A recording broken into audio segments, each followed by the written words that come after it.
toutes les institutions religieuses juives de par le monde étaient antisionistes.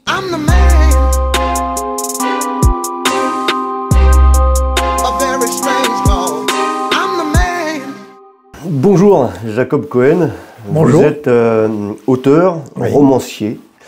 Vous avez écrit de nombreux livres, dont Le Printemps des Sayanim. Voilà, oui. Voilà.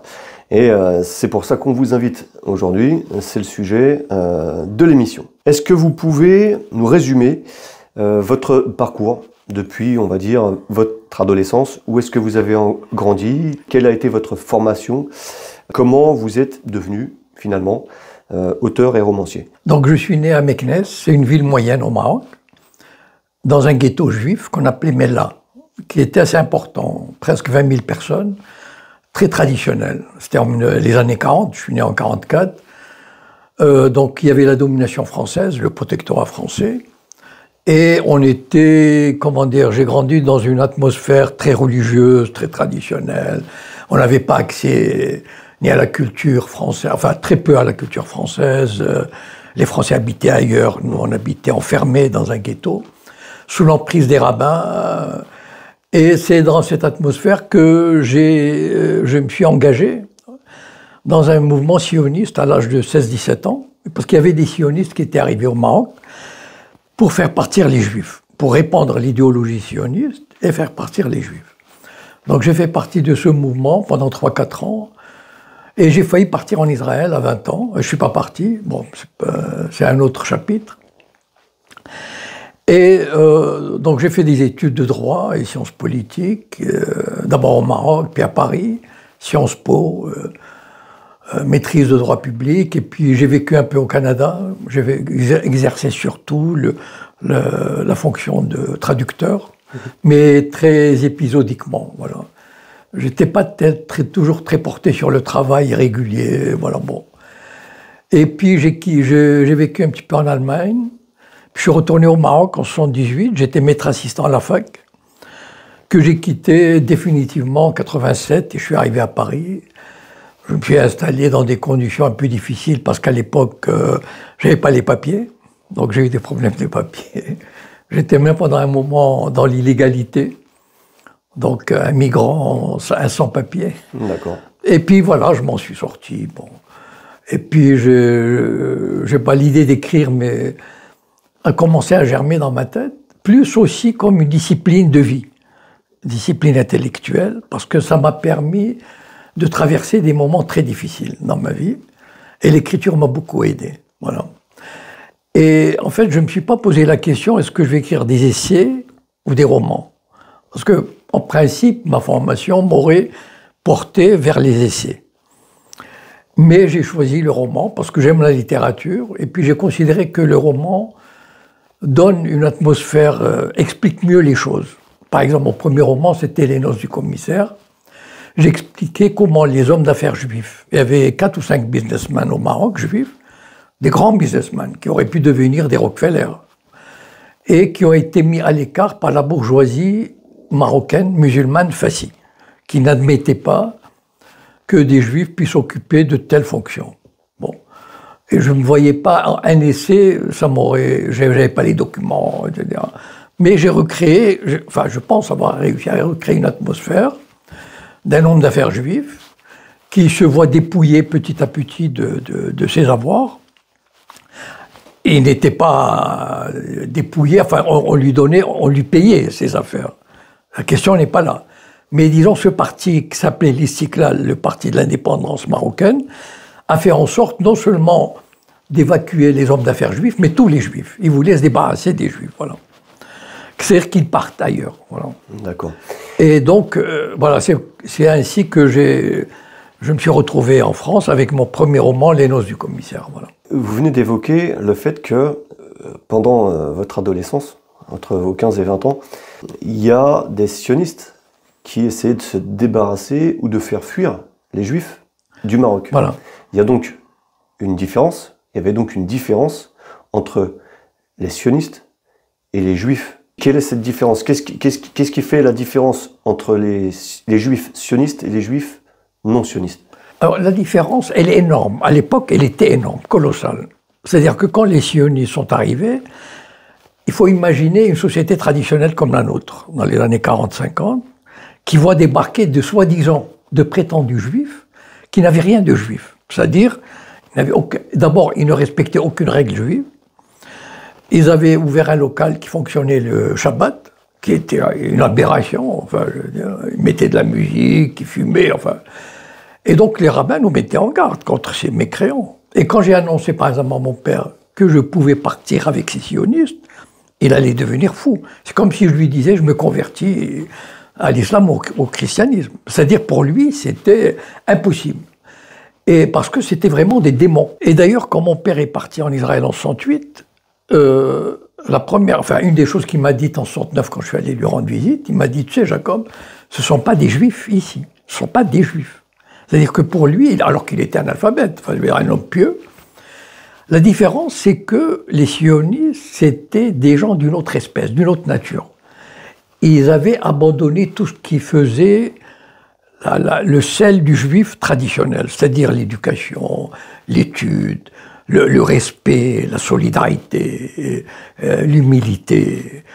C'était des gens qui ne croyaient qu'en la force, la puissance, qui méprisaient la religion, qui méprisaient l'être juif traditionnel, l'intellectuel. Ils voulaient que le juif nouveau, ils voulaient construire un juif nouveau capable d'être un paysan, un ouvrier, un militaire. Voilà. Parce que ces sionistes sont venus de Russie-Ukraine et qui étaient des anciens trotskistes. Donc ils avaient cette mentalité trotskiste de combat, de lutte, de mépris pour la tradition, etc. Et c'était ça le hiatus entre les sionistes et les juifs. Et ce hiatus était tel que le sionisme n'a jamais été populaire au sein des communautés juives dans le monde, jusqu'en 1948 et même jusqu'aux dans les années 50. Il faut dire aussi que toutes les institutions religieuses juives de par le monde étaient antisionistes, n'admettaient pas l'idée de créer un État juif sans l'aval de Dieu. Et donc, voilà le hiatus qu'il y avait. Et puis petit à petit, les sionistes ont réussi à faire main basse sur les religieux, sur les institutions juives, etc. Voilà. D'accord. Quels sont les objectifs finaux du sionisme ? Au départ, il y avait une controverse. Le sionisme est né dans les confins de la Russie et de l'Ukraine, sous le tsar. Pourquoi ? Parce que c'était l'époque des pogroms. C'était l'époque, le tsar était le dernier à vouloir donner des droits aux juifs. Et il y avait une répression. Et les juifs à l'époque étaient plutôt du côté des révolutionnaires. De toutes sortes de révolutionnaires, syndicalistes, communistes, trotskistes, etc. Et il y avait le choix, il y avait une très grande discussion entre les juifs révolutionnaires de l'époque. C'est-à-dire, est-ce qu'on va créer une nouvelle société juive sur une base communiste, donc s'exiler ailleurs, ou bien faire notre révolution au sein des révolutionnaires russes et ukrainiens. Donc il y a beaucoup qui ont choisi la solution locale, nationale, ukrainienne, russo-ukrainienne, et une minorité, quelques dizaines de milliers, ont choisi d'aller dans un nouveau territoire et créer un autre nouveau. Voilà, basé débarrassé de tous les oripeaux de la diaspora. Voilà. C'est-à-dire un homme capable de porter les armes, capable de labourer sa terre, capable d'être ouvrier, etc., à la façon communiste. Voilà, trotskiste communiste. C'est ça l'origine. Et d'ailleurs, quand les sionistes sont arrivés en Palestine, ils ont créé les kibbutzim, c'est-à-dire ces centres, ces communautés qui appliquaient l'idéologie communiste. Voilà. D'accord.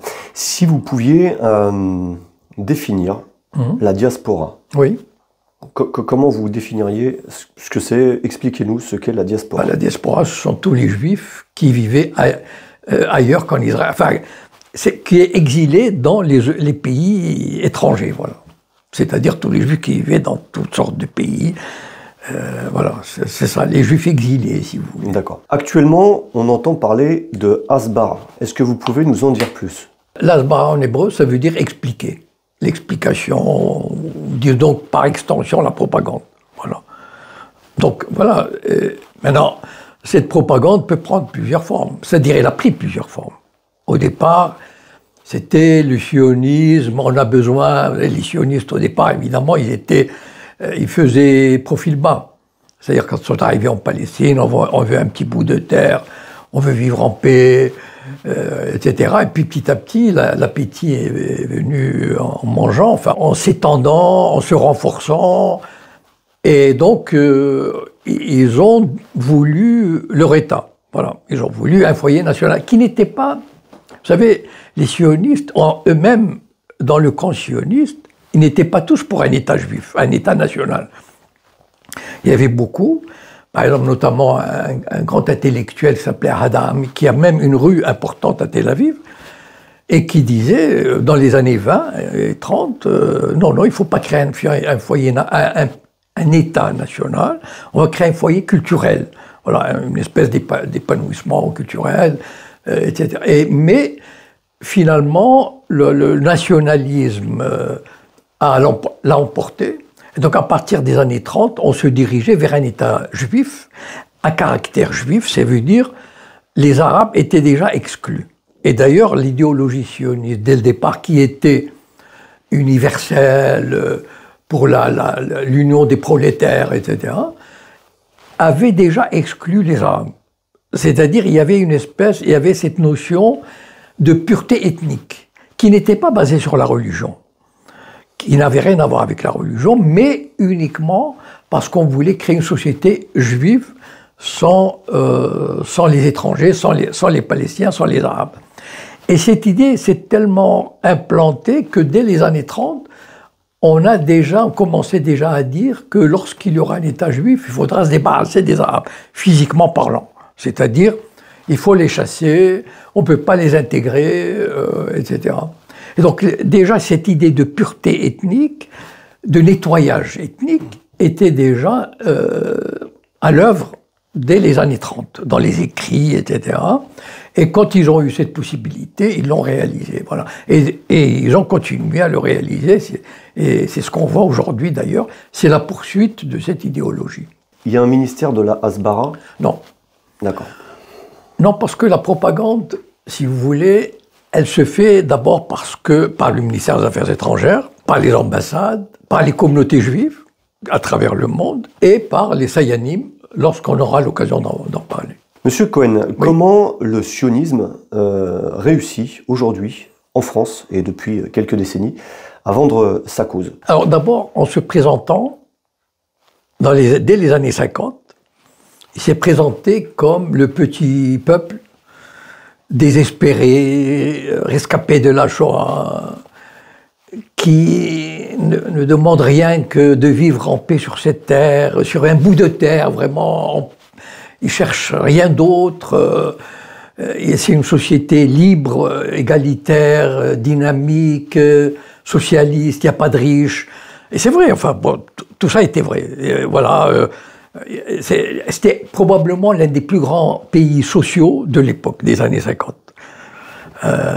Et donc, cette propagande a fonctionné. D'abord parce qu'il y a eu la Shoah. Et il y a eu le sentiment de culpabilité, par exemple en France. Et puis on avait quand même des rumeurs, enfin des rumeurs. On savait ce qui se passait là-bas, on se disait... Les Arabes ont très mal joué le rôle. Voilà. Ils ont joué le rôle du méchant. Voilà. On ne leur demandait pas tant, mais ils ont joué le rôle du méchant. Et donc pour l'Occident, qui à l'époque, les médias tentaient objectivement de savoir. Et les Arabes disaient non, on veut jeter les Juifs à la mer, on ne veut pas de Juifs, etc. Alors que les Juifs disaient nous voulons juste un petit bout et tout. Et donc déjà, dès les années 50, c'est un peu l'image qu'Israël projetait en France. Je vais me limiter à la France, mais on peut extrapoler sur le reste. Voilà. Et donc, quand Israël a préparé sa guerre de 67, parce qu'il l'a préparée pendant des années, vous savez, en France, à l'époque, c'était presque une hystérie. Tout le monde pensait qu'Israël allait être balayé. Et les Arabes parlaient, on va jeter les Juifs à la mer. Imaginez un type comme Jean-Paul Sartre. Jean-Paul Sartre, quand même. Il est tombé dans le panneau. Lui aussi, il a défendu Israël. Comment il s'appelle, le chanteur Gainsbourg. Il est juif, mais il n'a rien de juif. Enfin, je veux dire, il n'en avait rien à foutre des juifs ni d'Israël. Il n'est jamais allé, d'ailleurs, je crois. Hein. Il a chanté les sables d'Israël. Je défendrai les sables d'Israël, etc. Parce on commençait même à organiser des brigades internationales. C'est-à-dire que les gens ont vraiment marché dans la combine. C'est vraiment un petit pays, encore une nouvelle Shoah, alors que les Israéliens ont préparé cette guerre depuis des années et ils ont gagné une victoire écrasante. À tel point que ces conquêtes et cette occupation n'étaient pas ressenties comme une vraie occupation en Occident. C'est-à-dire, d'ailleurs, je me souviens d'un article du Monde qui disait « c'est pas une vraie occupation, ça n'a rien à voir avec l'Allemagne, pas du tout, non, les gens vivent en communauté ». Et à l'époque, je ne sais pas si vous avez entendu parler, mais dans les années 70, il y avait des dizaines de milliers d'Européens qui allaient en Israël, une sorte de pèlerinage spirituel dans les kibbutzim. Marion Sigo, par exemple, y est allée, elle a fait un livre qui s'appelle « Du kibbutz à l'intifada ». Moi, je les ai vus, ces gens, ils allaient au kibbutz, ils étaient fascinés, alors qu'Israël venait de battre les Arabes et de conquérir 5 fois son territoire, et d'occuper un peuple, etc.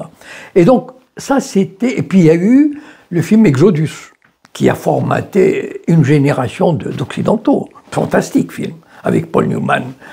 C'est un film qui est sorti en 1961, et qui racontait l'histoire d'Israël selon la doxa sioniste. C'est un film hollywoodien qui a eu un succès fabuleux. Et donc, il a formaté... Et c'est ça l'idéologie sioniste qui a marqué les esprits jusque dans les années 80. Après, on a utilisé d'autres méthodes pour influencer ces sociétés. Voilà. D'accord. Est-ce qu'on peut considérer que la France est une cible particulière du sionisme? Non, enfin... Tous les pays, les États-Unis sont une cible, la Grande-Bretagne sont une cible, l'Allemagne, etc. Non, seulement ils s'adaptent à chaque pays. Par exemple, je vais prendre l'exemple de la Grande-Bretagne. Il y avait un chef du Parti travailliste, voilà, encore une fois, le nom va me revenir, qui était vraiment, je dirais pas anti-israélien, mais qui était très critique à l'égard d'Israël. Eh bien, ils ont réussi à le dégommer il y a 2-3 ans. C'est-à-dire à faire en sorte que le Parti travailliste s'en débarrasse pour antisémitisme. Voilà. Et donc, il s'adapte à chaque pays. Aux États-Unis, il domine le cinéma, les médias, la banque, la finance, enfin tout. Et il y a un exemple qui me revient comme ça, c'est très amusant. C'est dire à quel point ils sont à la recherche de tout ce qui se passe, ils ne laissent rien passer. Voilà. Il y a une grande compagnie pétrolière dans les années 80, Texaco, quelque chose comme ça, enfin, ça n'a pas d'importance, une des grandes, qui a fait un petit chèque de 20 000 $ à une association culturelle libanaise. Voilà. C'est quoi 20 000 $? Enfin, je veux dire, c'est même pas... Enfin, bon. Eh bien, le président du Bnai Brit, alors on parlera du Bnai Brit tout à l'heure, c'est la franc-maçonnerie juive, il a pris sa belle plume et il a écrit au président de Texaco. Il lui a dit comment vous financez une société arabe qui veut détruire Israël. C'est toujours cette notion, vous savez, comme l'Iran par exemple. Ça fait 20 ans qu'ils disent que l'Iran veut détruire Israël, le Hamas veut détruire Israël, etc. Et donc ils jouent toujours là-dessus. Et le président de Texaco, ou autre compagnie pétrolière grande, il lui a écrit, j'ai vu les photocopies des lettres, il lui a dit on est désolé, parce que quand même, le Bnai Brit, c'est... Et donc, voilà, on est désolé, ça ne se reproduira plus, etc. Et donc, tout est surveillé, les gens sont harcelés, etc. Et donc, finalement, ils réussissent à donner leur empreinte et leur domination. Voilà. À quel moment, à quelle période, oui. Le sionisme a-t-il infiltré très sérieusement le monde des médias, de la communication, de l'information? À partir de 1959. Meir Amit, en 1962, a raconté à Gordon Thomas, le grand spécialiste des services secrets britanniques et israéliens, il lui a dit, voilà, en 1959, mon prédécesseur, il s'est rendu compte de la possibilité d'avoir des dizaines de milliers d'agents d'influence à travers le monde au service d'Israël. Pourquoi? Parce qu'il y avait une franc-maçonnerie juive mondiale qui s'appelle le Bnei Brit, les fils de l'Alliance en hébreu, voilà en traduction, et qui est exclusivement juif, et qui compte 1,5 million de membres. Et ces membres se comptent parmi le gratin de la juiverie mondiale. Enfin des juifs, voilà. Ministres, chefs d'entreprise, journalistes, etc. Bon, imaginez 500 000 membres. Bon. Et donc, cette organisation, elle est totalement dédiée à la sécurité d'Israël, au soutien d'Israël dès sa création. Donc, le chef du Mossad a eu l'idée suivante. On va créer des agents d'influence dans tous les domaines de chaque pays. Par exemple, en France, on va voir qui sont les gens du Bnei Brit qui sont dans les médias, qui sont dans la publicité, qui sont dans l'édition, à l'université, au Parlement, etc. Moi, je crois qu'il y a à peu près entre 4000 et 5000 Sayanim en France. On les appelle Sayanim parce qu'en hébreu, Sayan, ça veut dire celui qui aide, du verbe aider. Donc, ils aident Israël. Voilà. Et donc, le Mossad va les voir. Évidemment, ils sont très contents, ces gens-là. BHL, etc., Anne Sinclair, Yvan Levaille, Jean-Pierre Elkabbach, enfin, toutes sortes de monde.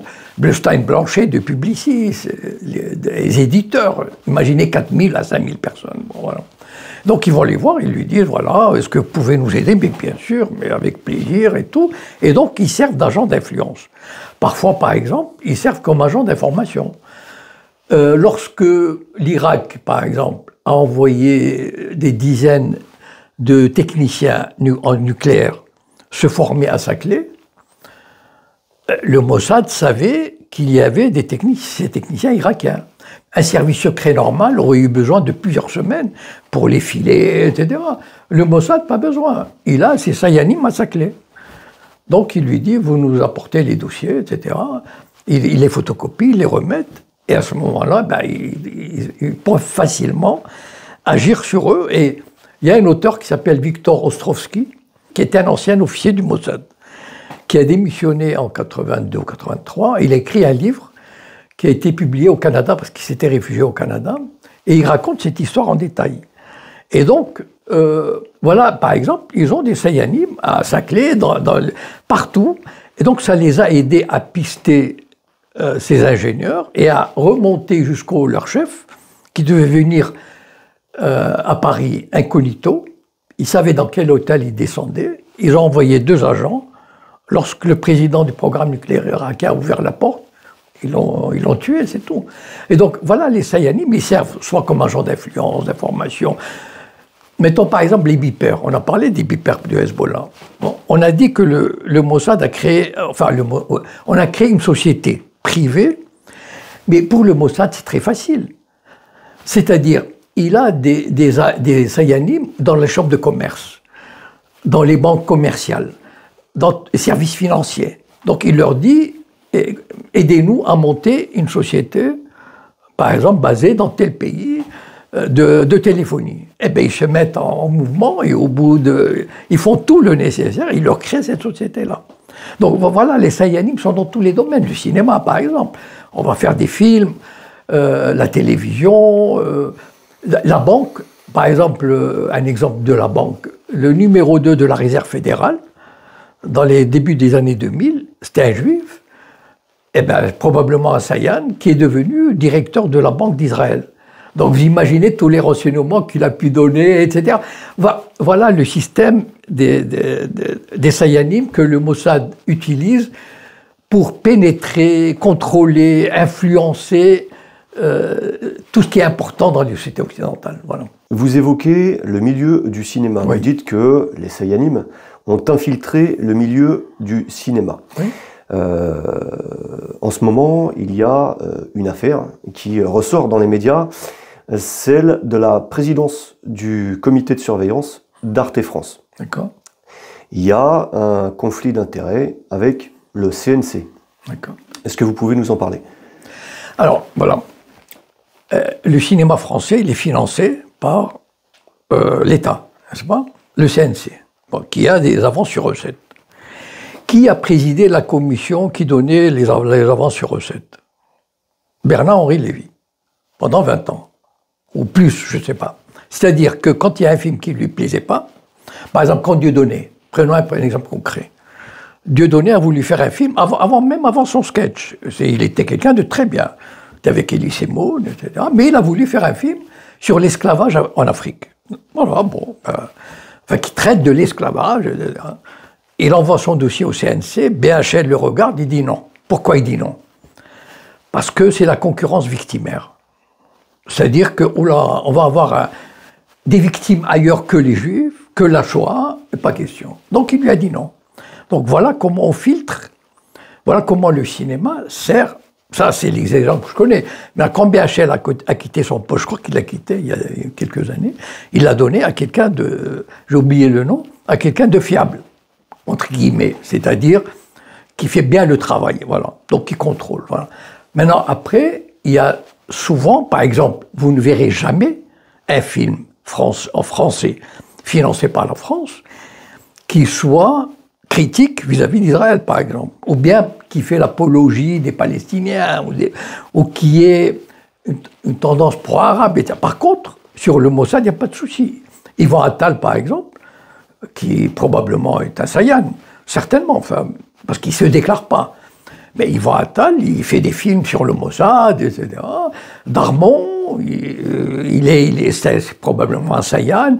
Donc il a le louche, etc. Donc tous ces gens infiltrés qui aident à maintenir le cinéma français dans le droit chemin, c'est-à-dire dans la bonne conduite vis-à-vis d'Israël, etc., tout en aidant probablement aussi des coreligionnaires à prendre des places, etc. Voilà comment, et probablement aussi dans la distribution, parce qu'il n'y a aucune raison que des Juifs soient absents des circuits de distribution. Par exemple, comment il s'appelle le président de MK2? C'est un Juif. Bon, peut-être que c'est un Sayan, peut-être, je ne sais pas. Donc, voilà comment et de toutes les façons, s'ils n'ont pas un Sayan direct, ils ont des Sayanim qui agissent indirectement. Bon, prenons un exemple, je vais élargir la notion de la culture. Prenons un gars comme Stéphane Blé, qui était un génie de la musique classique, un génie. Aujourd'hui, Stéphane Blé, il aurait pu être et on aurait donné son nom à plusieurs conservatoires. Il jouait dans les grandes salles à 15 ans, 16 ans. Bon. Il composait de la musique, il a écrit des centaines de pièces. Il a eu le malheur d'être anti-israélien ou d'être pro-palestinien. C'est un malheur. Pourquoi? Parce que les Sayanim français ont fait en sorte qu'ils ne jouent plus dans les grandes salles. C'est ça leur pouvoir. Voilà. C'est-à-dire, ils se donnent des coups de fil, écoute, voilà. Et ce type ne joue pas, il ne joue pas à Playel. Voilà, point barre. Voilà. Ils ont suffisamment de liens. Quand vous avez le président de Publicis qui contrôle 60% du marché publicitaire, l'Express, etc. Enfin, tous ces réseaux qui disent ce type-là ne jouera pas à Playel, eh bien, il ne joue pas à Playel. Ce type-là ne fera pas de disque, il ne fait pas de disque. D'accord? Voilà. Donc, ils ont la capacité d'invisibiliser, bien sûr, de blacklister tout à fait. Et des artistes qui auraient des convictions différentes. Tout à fait. Et d'ailleurs, Stéphane Blé, moi je l'ai rencontré parce qu'à l'époque je faisais partie de ER, donc on était des proches, enfin pas très proches, mais en tout cas j'avais même rencontré, etc. Et il était tellement désespéré qu'il est parti vivre en Turquie. Et après il s'est suicidé il y a 2 ans, un an ou 2. Donc, voilà l'exemple. Et je vais donner un autre exemple. Il y a une pianiste de concert britannique qui jouait dans les croisières. Elle a trouvé son bonheur de vivre. Voilà, elle joue dans les croisières. Seulement, elle était pro-palestinienne aussi. Eh bien, on lui a dit, écoute, mais elle a tenu tête. Elle n'a plus de contrat dans les croisières. Voilà. Donc, c'est ça leur pouvoir. Nicolas Anelka, le footballeur, il a fait une quenelle en Grande-Bretagne. D'accord? En Grande-Bretagne, la quenelle n'est pas stigmatisée, n'est pas diabolisée. Personne ne sait ce que c'est. Seulement, les Sayanim français ont appelé leurs collègues Sayanim britanniques, ils leur ont dit qu'il faut punir ce type. Eh bien, ils l'ont puni. Voilà. Et on peut multiplier les exemples à l'infini, mais c'est juste pour vous montrer à quel point leur pouvoir est étendu et efficace. Voilà. Vous avez évoqué la victimisation. Oui. On a parlé de Dieudonné qui s'est vu interdit de financement pour un documentaire sur l'esclavagisme. Vous parliez d'une forme de compétition dans la victimisation. Comment le sionisme se sert de la victimisation, et notamment de la Shoah, pour développer sa stratégie et atteindre ses objectifs? Alors, vous aurez remarqué, enfin, je ne sais pas si vous aurez remarqué, c'est une façon de parler, c'est-à-dire que la Shoah n'était pas un sujet d'actualité jusque dans les années 80, jusqu'en 1980. Voilà. Il n'y avait rien. Il n'y avait strictement rien. Personne n'en parlait. Et quand Faurisson est arrivé, disant que oui, cette histoire de chambre à gaz, bon, on en a parlé. Enfin, je veux dire, le monde lui a ouvert ses colonnes. Et puis, changement de stratégie du lobby, ou d'Israël, ou du Mossad, enfin, des instances judéo-sionistes, comme je les appelle. C'est-à-dire, et c'était l'époque aussi, très important, la Shoah est arrivée au moment où, à partir de 1980, l'occupation israélienne en Cisjordanie commençait à poser problème au niveau mondial. Voilà. Pourquoi? Parce que les Palestiniens avaient été complètement traumatisés et ils ont commencé à résister. On commençait à avoir l'intifada. Et ces terribles images de soldats israéliens qui cassaient les bras, les jambes des jeunes Palestiniens, etc., commençaient à faire le tour du monde. Et Israël s'était dit, oula, ça commence à sentir le roussi. Et donc, ils ont sorti la Shoah. Et ils ont commencé à en faire l'affaire du siècle. Ils n'ont pas commencé dans les années 40 et 50, pas du tout. Ils n'en avaient pas besoin. À partir des années 80, ça va être le film Shoah de Lanzmann, distribué à des millions d'exemplaires aux collégiens. Ça va être la religion de la Shoah, enseignée obligatoirement dans les collèges et les lycées, les voyages à Auschwitz, etc. Voilà. Et donc, tout ça, ça a été monté, développé pour disculper les Israéliens. Par exemple, moi, le seul journal que je regarde au niveau de la propagande officielle, c'est celui d'Arte. Voilà. Bon. Ça dure 15 minutes. Je m'oblige à le regarder parce que ça me donne déjà, enfin, ça me donne une certaine image de l'âge, tout en sachant que de toutes les façons, c'est un organe très intelligent, mais au service de la doxa officielle, du sionisme, etc. Bon. J'ai remarqué, par exemple, récemment, ils avaient fait un reportage sur les souffrances des Gazaouis. Très bien. Tout de suite après, le développement de l'antisémitisme. Donc, c'est ça le truc. Ça veut dire que, oui, ok, ils font des choses terribles, mais vous savez, oh là là, c'est terrible, l'antisémitisme, le développement de l'antisémitisme, etc., etc. Et ça ressort tout le temps dans les médias, le développement de l'antisémitisme, alors que, franchement, enfin, moi je pense que c'est totalement artificiel. Et donc, ça, c'est l'utilisation de la Shoah pour effacer les crimes des sionistes, pour alléger et donc, voilà, donc l'utilisation de la Shoah est de plus en plus prégnante, de plus en plus totalitaire. Et d'ailleurs, ils ont des relais, voilà, Le Point, l'Express, enfin, Libération, enfin, tout le monde s'y met parce qu'ils reçoivent des instructions pour le faire. Voilà. Tout à l'heure, vous avez évoqué une franc-maçonnerie juive. Oui. Comment et quand a-t-elle été créée? Comment est-elle organisée? Quelles sont les personnes qui en feraient partie? Quels sont ses objectifs? Alors, au départ, elle est née aux États-Unis en 1843. Elle est née aux États-Unis, pourquoi? Pourquoi les francs-maçons? Pourquoi les juifs ont décidé de créer leur propre réseau maçonnique parce qu'ils n'étaient pas acceptés en tant que juifs dans la franc-maçonnerie américaine. Vous savez que l'Amérique était un pays profondément antisémite. Peut-être les gens, ça paraît incroyable, mais jusque dans les années 1950, on peut dire que les Juifs rasaient les murs aux États-Unis. Voilà, c'était pas très... Voilà, bon. Et je vais donner deux illustrations de l'antisémitisme, trois, de l'antisémitisme américain vis-à-vis des Juifs.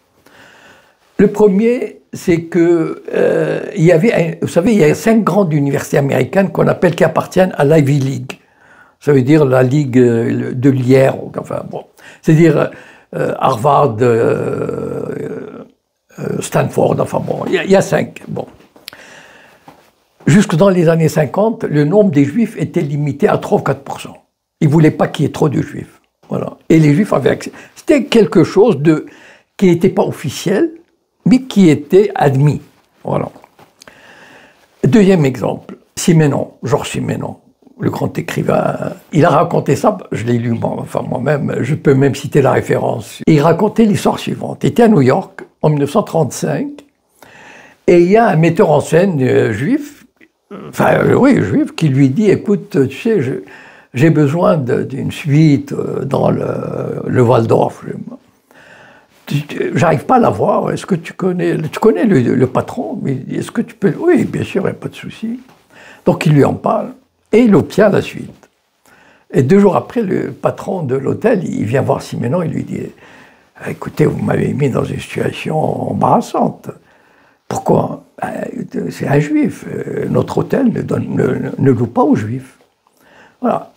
Troisième exemple, François Sagan fait son fameux livre 1951, bon, Bonjour Tristesse. Bon, je sais pas moi. En tout cas, ça a été un succès mondial, enfin absolu, incroyable, etc.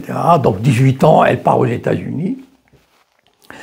1 mois aux États-Unis, elle est reçue dans tous les grands milieux. Et j'ai lu récemment un petit livre elle a écrit, de souvenirs, voilà, de ce voyage. Elle a dit, on est allé au Connecticut, dans les grandes... Enfin, vous savez, les États-Unis, c'est un pays où il y a beaucoup de country clubs. Et plus vous êtes riche, et plus votre country club est beaucoup plus select, etc., le golf et tout le bazar. Et elle raconte, j'étais ahuri de constater que les grands trucs comme ça étaient interdits aux Juifs. Donc, et c'est profondément, enfin, l'antisémitisme est vachement ancré dans l'esprit américain, les rednecks, enfin, le populaire, etc. Bon, les Juifs ont commencé ils se sont dit, si on nous interdit d'entrer dans la franc-maçonnerie anglo-saxonne, on va créer notre propre franc-maçonnerie. Et au départ, c'était des vrais francs-maçons. C'est-à-dire, ils faisaient l'initiation à la maçonnerie, il y avait les degrés, etc. Aujourd'hui, ce n'est plus une franc-maçonnerie. Et c'est devenu une espèce de Rotary. Voilà. C'est un club social. Voilà. C'est un club social. Ils n'ont plus, j'ai assisté à quelques séances, ils n'ont plus rien de maçonnique, si vous voulez. C'est pour ça qu'ils n'ont plus pas de lien avec ni le Grand Orient, ni la Grande Loge. Ils n'ont plus rien de maçonnique. Voilà. Ils ont abandonné tous les rituels, etc. Mais par contre, ils ont gardé leur organisation, c'est-à-dire ils sont organisés en loge. Ah bon, en France, il y a la loge Ben Gurion, etc. Bon. Donc ils sont organisés en loge, mais ce sont plutôt des rencontres, des objectifs. Aujourd'hui, leur principal objectif, c'est d'aider Israël. Voilà. Et ils sont donc 1 demi-million à travers le monde, parce qu'il y a des loges partout aux États-Unis, en France, en Grande-Bretagne, en Israël, etc. Donc voilà mais ils sont puissants parce que en fait, ce sont des Juifs de très très haut niveau qui participent, qui font partie de cette organisation qui s'appelle le Bnei Brit. D'accord. Et il y aurait des personnalités publiques françaises qui certainement. Genre, je suis sûr que Anne Sinclair, enfin tous les journalistes, les hommes d'affaires, le président de Publicis, Dominique Strauss-Kahn, enfin tous les Juifs dont on parle, Jacques Lang, etc., à mon avis, ils sont certainement membres de cette organisation.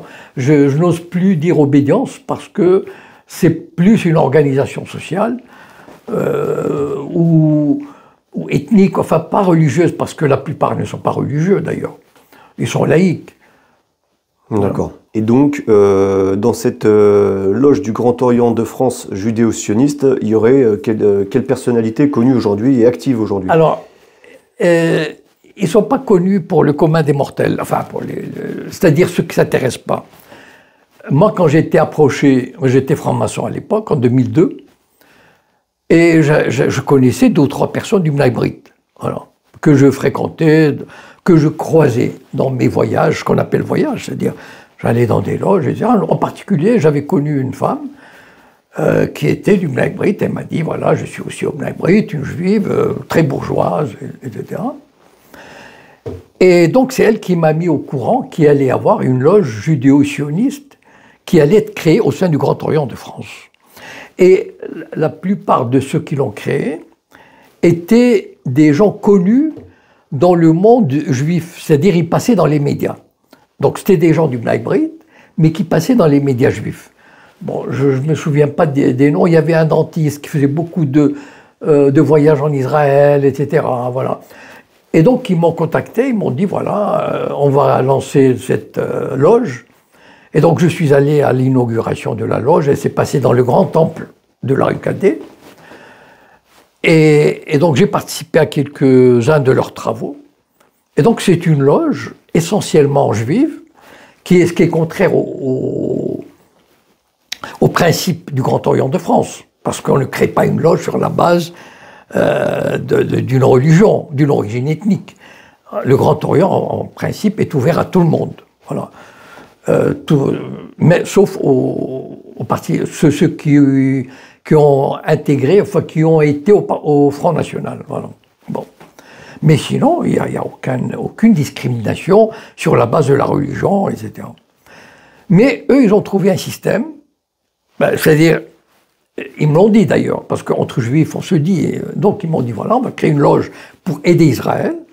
Donc c'était des Sayanim. Comment dire, ceux qui dirigeaient la loge, qui ont créé la loge, je les connaissais parce qu'ils participaient, parce que je les entendais dans les médias, etc., parce qu'ils faisaient partie de la loge Ben Gurion et tout. Et donc, je suis allé et ils avaient reçu 3 Arabes pour montrer qu'ils n'étaient pas que des Juifs. Et ces 3 Arabes étaient, il y avait Zineb El Razoui, Sifawi et un autre dont j'ai oublié le nom. Et d'ailleurs, je les ai cités dans mon roman Le Printemps des Sayanim pour montrer que, voilà, ces pseudo-arabes ou ces arabes, disons, faisaient le jeu, comme aujourd'hui, Chalboumi ou Sifawi qui continuent, à jouer le jeu des sionistes. Voilà. Concernant la diabolisation de l'islam dans les médias, est-ce que ces fameux Sayanim jouent un rôle important? Absolument. Absolument. Le Mossad a donné instruction aux Sayanim, ça veut dire qu'ils sont dans les médias, dans la publicité, partout dans l'édition et tout, de dénigrer les musulmans à partir des années 80. Pourquoi? À partir des années 80, le Mossad a réalisé que les musulmans en France pourraient obtenir des positions intéressantes, importantes, dans l'enseignement, dans la politique, dans la culture, au cinéma, etc.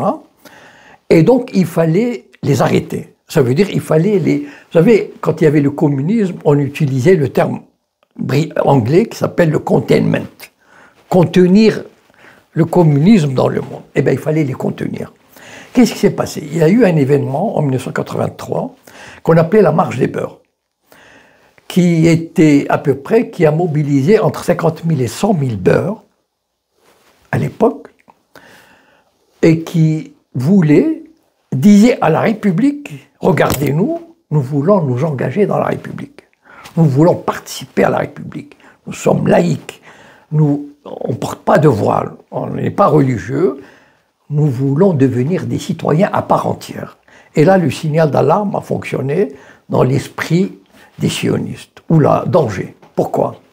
Parce que si les musulmans commençaient à pénétrer dans les secteurs clés de la société,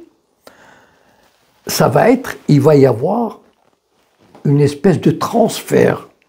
C'est-à-dire que les Juifs n'auront plus, l'idéologie occidentalo-sioniste n'aura plus l'exclusivité. Il faudrait à ce moment-là partager le pouvoir avec les musulmans. Des musulmans laïcs qui voulaient participer à la République, mais n'empêche, donc, qui auraient pu orienter de plus en plus la politique de la France vers plus de proximité avec le monde arabe, avec les musulmans et l'éloignement d'Israël. Et ça, donc ils ont donné instruction aux Sayanim, d'abord à ce moment-là, qu'est-ce qu'ils ont fait les Sayanim, BHL, Julien Drey, ils étaient tout un groupe, ils ont créé SOS Racisme. Ils ont dit, oui, vous avez raison, il y a un combat, etc. Et ils ont créé une organisation à eux, qui est contrôlée. Dans le printemps des Sayanim, je raconte en détail, vraiment, comment SOS Racisme est une filiale de l'Union des étudiants juifs de France. Une filiale, voilà, carrément. Bon, je ne peux pas entrer dans les détails, je ne peux pas, mais c'est sur vraiment ce... Bon, et donc, pour contrôler et orienter leur combat, d'ailleurs, SOS Racisme, vous remarquerez, elle prend toujours les mêmes positions que l'Union des étudiants juifs de France, sur Israël, sur l'Ukraine, sur tous les problèmes. SOS Racisme est la filiale. Un président de l'Union des étudiants juifs de France qui, après son mandat, il devient de droit vice-président de SOS Racisme. Voilà. Et donc SOS Racisme, elle couvre, soi-disant, elle veut défendre les Maghrébins, mais en fait, elle les contrôle sous la haute direction de l'Union des étudiants juifs de France. Et parallèlement, c'est l'époque où on a lancé, par exemple, les territoires perdus de la République. Est-ce que l'islam est compatible avec la République? Est-ce que les musulmans peuvent être des citoyens? Quand vous avez, par exemple, Elisabeth Badinter qui vient à la télévision et qui dit « Non, c'est pas possible, etc. J'ai le droit d'être islamophobe », quand BHL vient à la télévision, vous remarquerez que ceux qui parlent de l'islam et des musulmans à la télévision sont des intellectuels juifs, judéo-sionistes. Vous ne verrez jamais un intellectuel musulman parler du Coran. Jamais. Comme s'il n'existait pas. Le seul qui existe, c'est Chalgoumi. Chalgoumi a été imposé par le CRIF. Il humilie les Maghrébins en leur disant « Votre représentant, c'est Chalgoumi. » Et point barre. Voilà. Et vous fermez votre gueule. Bon. Maintenant, entre parenthèses, moi, je mets en cause les Maghrébins en France qui n'ont pas su, pas pu, pas voulu relever le défi du CRIF. Voilà. Et il ne faut pas... Vous savez, dans une relation dialectique de maître à esclave, qu'on peut appliquer à la situation du CRIF vis-à-vis des Maghrébins. Bon. Et le maître, le CRIF, il joue le jeu. Pourquoi? Parce que l'esclave joue aussi son rôle d'esclave. Et les Maghrébins jouent parfaitement le rôle d'esclave aussi. Donc ils n'ont pas... Bon, mais c'est un autre chapitre. Si vous voulez, je peux le développer. Mais les Maghrébins jouent bien le rôle. Ils sont rentrés dans ce rôle d'esclave. Et c'est pour ça que... Et donc la diabolisation, le voile, c'est une façon d'opprimer le Maghrébin. Enfin, je veux dire... Bon, mais d'autres. Je peux citer par exemple, dans ces nouvelles judéo-maghrébines, il y a 2 nouvelles qui parlent de l'oppression des Maghrébins par le système judéo-sioniste. Voilà. Premièrement, il y a une nouvelle qui s'appelle « La journée de la jupe ». Voilà. C'est quoi la journée de la jupe? Dans les années vers 2014-2015, moi j'avais remarqué que les filles maghrébines, les jeunes filles collégiennes et lycéennes, bon, elles étaient obligées de retirer leur voile. Elles mettaient une jupe longue, vous savez, style indonésien, bon, qui n'était pas interdit par la loi, mais qui était, comment dire, comme le système le système français, évidemment influencé par le CRIF, etc. C'est un sonnet d'alarme. C'est-à-dire que les musulmanes veulent montrer que, ben voilà, ok, vous nous interdisez le voile, on va mettre une jupe longue. Les filles étaient convoquées par le proviseur et on leur disait, vous êtes, si vous ne retirez pas la jupe, vous êtes mis à pied et exclus. D'accord? C'est contraire, c'est illégal. Il n'y a pas de loi. Moi, j'avais proposé en 2014 aux Maghrébins d'organiser la journée de la jupe, c'est-à-dire envoyer des dizaines de milliers de filles le même jour avec une jupe longue. Et on va voir, voilà.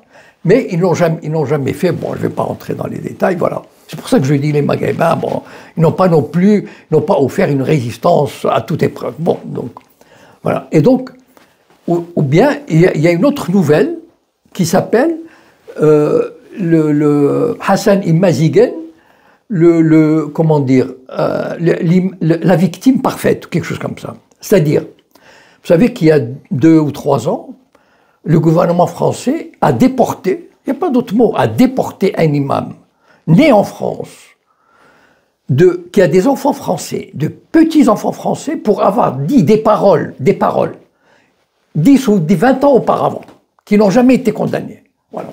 Pourquoi?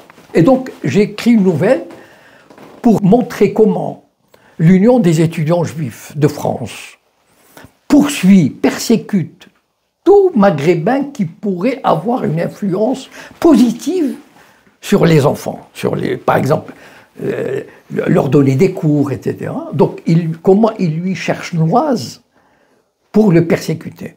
Donc, en fait, tout le système des Sayanim, et il est là depuis les années 80, pour mettre les Maghrébins, pour les opprimer, pour les empêcher de s'exprimer et pour les contenir. Voilà. Quand on voit le traitement du conflit au Proche-Orient oui.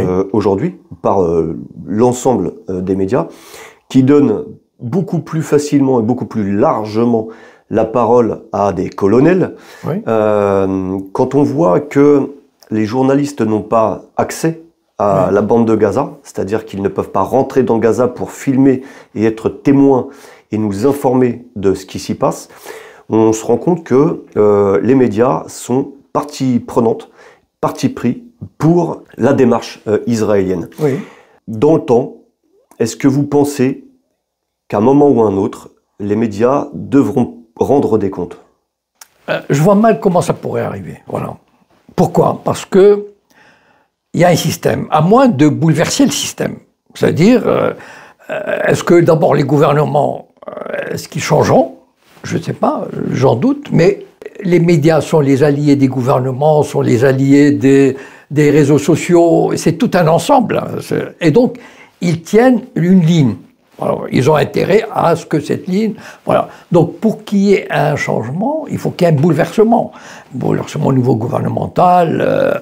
Par exemple, je ne sais pas moi, si l'Allemagne, on ne sait jamais. Bon, prenons un exemple comme l'Allemagne, parce que la France, je ne vois pas vraiment d'issue. L'Allemagne est un pays qui donne quand même un exemple assez extraordinaire d'un changement qui vient de la base, qui vient de la population, qui vote en faveur de 2 grands partis, un à gauche, un à droite, l'AfD et le mouvement de Sarah Wagenknecht, qui réussissent à eux deux à faire 35%. C'est énorme, c'est colossal, au point d'ébranler le gouvernement. Voilà. Et donc, sur l'Ukraine, surtout sur l'Ukraine, mais c'est quand même une faille qui est là, et donc qui peut s'élargir. Par contre, en France, jusqu'à présent, en tout cas à mon avis, et ailleurs, le système, c'est comme un bloc qui est homogène, et je ne sais pas comment, enfin, moi je doute, à moins qu'il y ait un bouleversement, mais vraiment, par exemple, une défaite écrasante de l'Occident en Ukraine, des crises économiques énormes, et là, voilà, ça donnera peut-être un bouleversement. Voilà.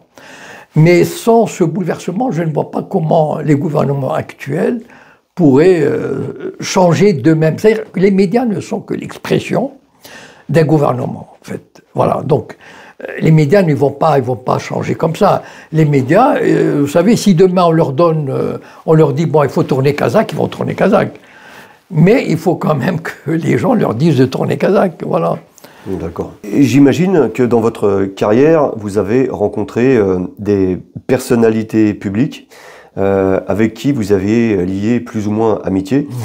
Comment ont-elles réagi vis-à-vis de vous quand vous avez pris certaines positions? Est-ce que vous avez ressenti un rejet, une mise au placard par certaines personnalités ou certains médias, certaines institutions? Ben, de la part des Juifs, c'est évident. Je veux dire, ils n'acceptent pas qu'un des leurs rue dans les brancards. Voilà. C'est-à-dire qu'ils pensent qu'on a un devoir tribal, voilà, si on peut dire. Voilà. C'est-à-dire qu'il faut respecter la tribu, il faut défendre la tribu. On est juif et donc, voilà. Donc c'est sûr que j'ai eu maille à partir même avec ma famille d'ailleurs. Je veux dire, ils ne comprennent pas que je sois de l'autre bord, quoi, voilà, que je défende des thèses de l'autre bord. Et donc, le milieu juif, c'est évident. Maintenant, les autres milieux, hein, ils sont quand même... Enfin, j'ai eu beaucoup d'échos positifs de la part des Maghrébins qui étaient très, très heureux de mes positions, enfin, de voir déjà un juif, et puis, plus que ça, quelqu'un qui s'engage, voilà, dans ses positions. Jacob Cohen, vous avez publié plusieurs livres, dont ces trois-là. Donc on a Le Printemps des Sayanim, qui est sorti en 2010. Oui.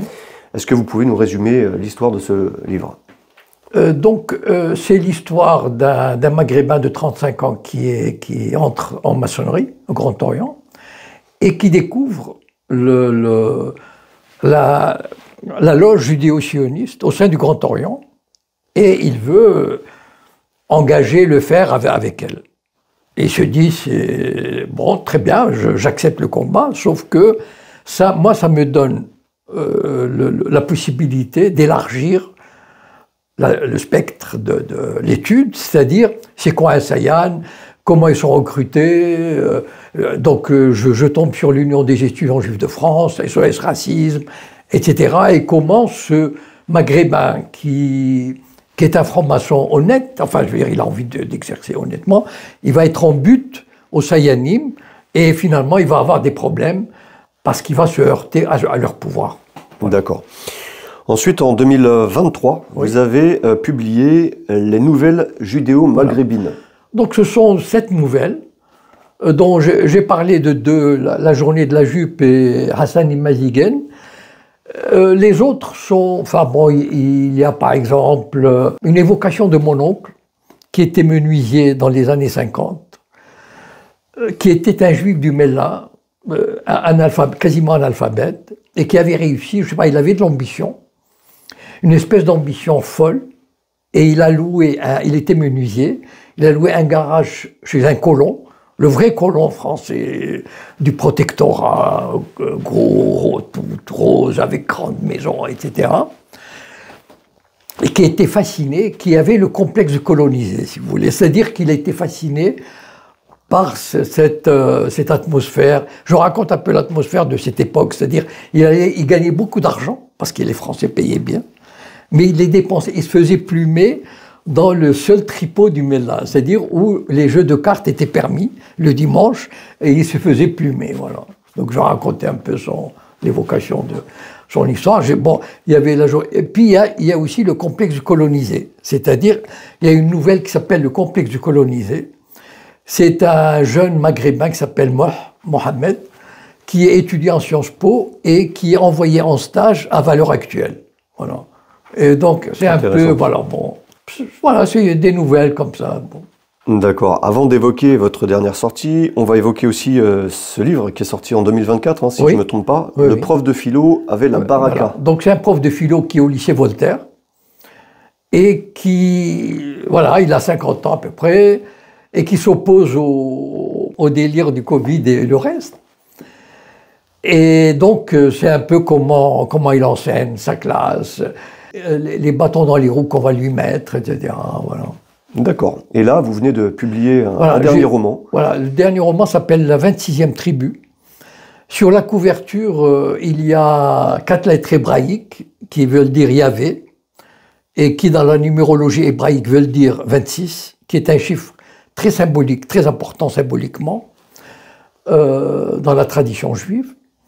C'est le roman de la normalisation Maroc-Israël. Voilà. C'est-à-dire comment les services, les Sayanim, les divers services sionistes vont pénétrer au Maroc, et profitant de la naïveté et de la bonne volonté du régime marocain, ils vont tenter d'influencer la société marocaine. Par exemple, en développant la cause mémorielle. Comment ils vont faire en sorte que les Marocains soient sensibles à la Shoah, à la mémoire, en utilisant un fait historique que je raconte, ou bien, par exemple, de les culpabiliser pour les faire payer. Ce qu'ils ont fait aux Juifs quand ils étaient avant là, etc. Comment les Juifs vont récupérer des propriétés à eux. Et donc, comment ils vont convertir des Juifs, soi-disant. Il y a des Juifs qui ont récupéré des propriétés à eux, entre guillemets, au Maroc. Oui. C'est-à-dire, il y a des Juifs qui reviennent et ils se croient tout permis. Parce qu'ils sont descendants de... Enfin, ils sont des Juifs israéliens. Donc ils reviennent et ils disent cette maison m'avait appartenu dans les années 50, je l'ai vendue, mais pas très bien vendue, on m'a roulé et tout. Et donc le gouvernement, il est un peu aux abois, quoi. Donc ils le rendent, etc. Donc non, c'est vraiment, ils sont en train de récupérer pas mal de terres, de maisons. Et le régime, ce que je veux signifier, c'est que le régime marocain, il est dans un rapport d'infériorité idéologique, politique, culturelle, etc., par rapport à ces Sayanim, par rapport à ces Juifs, et il est en train de leur dérouler le tapis rouge et eux, ils les écrasent, voilà. D'accord. Monsieur Jacob Cohen, merci d'avoir accepté cette invitation. Nous nous reverrons parce que vous nous avez ouvert de nombreuses pistes sur lesquelles il va falloir qu'on travaille ensemble. C'était un grand plaisir. Je vous félicite pour le projet que vous lancez. J'espère qu'il aura beaucoup de succès et je pourrai, dans la mesure du possible, contribuer à son développement, à son épanouissement, à se faire connaître, etc. Voilà. Merci beaucoup. Je vous en prie.